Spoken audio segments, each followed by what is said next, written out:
Welcome to 10 Minutes with Tony Scott. Thank you for tuning in to today's show. Today's show is brought to you by Shock Doctor.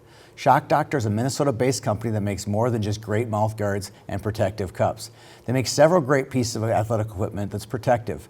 My favorite, the post-workout ice recovery compression. Shock Doctor, hardcore protection, fearless performance.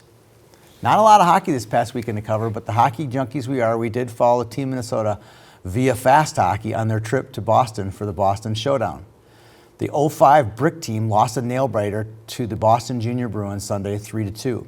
We got our first look at imports Connor Brown and Troy Maldonado from Florida. They were fun to watch. Brown is a water bug up front who has great speed, balance, and good hands. Maldonado is a big defenseman who sees the ice well and shoots the puck very hard. Shout out to Oliver Moore from New Brighton. He's got great speed and he'll need to be contended with every time he hits the ice in the Brick come July. Goal scorers from Team Minnesota Sunday were Matt Vandervoort from Edina and Reese Shaw from Coon Rapids. Team Minnesota regrouped and head to Winnipeg in mid-June for their last primer before heading off to Edmonton in late June. Our top 50 squirt list came out last Friday. A great list of top players from all over Minnesota. Here's how that list was generated. First, we watched over 200 squirt games last year, mostly games of teams inside our Now Rankings top 20. We also took 20 coaches from all over the state and asked their opinions on these players. As a rule, we don't include first-year squirts. The team with the number one ranking at the end of the year, in this case it was Andover, gets the most kids on the list. The most important criteria to make our list is how well did they do when we saw them play.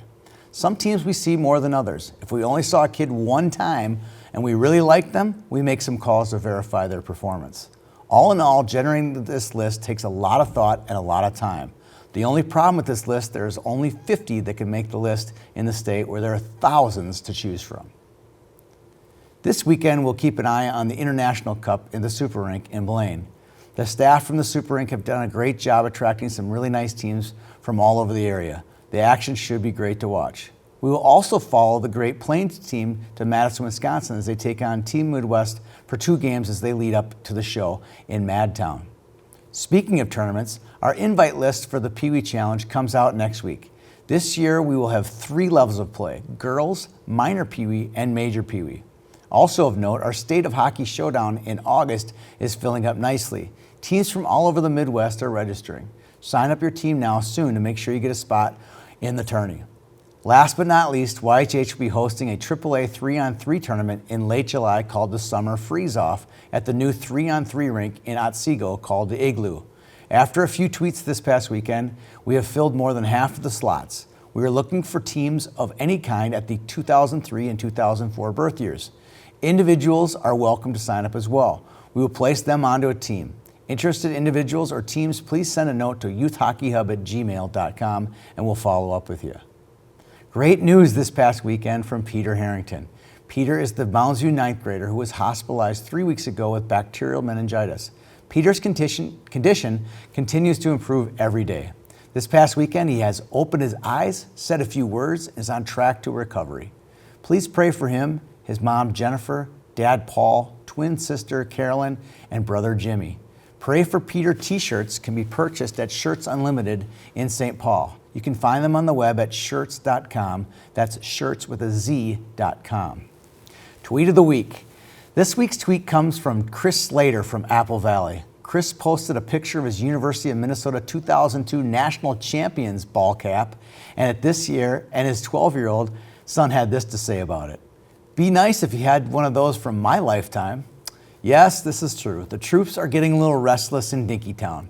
But college hockey is very hard to predict. Think about it. Before last season, most would have not been surprised had Lakeville North won the Class AA high school tournament. For that matter, Hermantown losing in the Class A title game would not have been a shock either.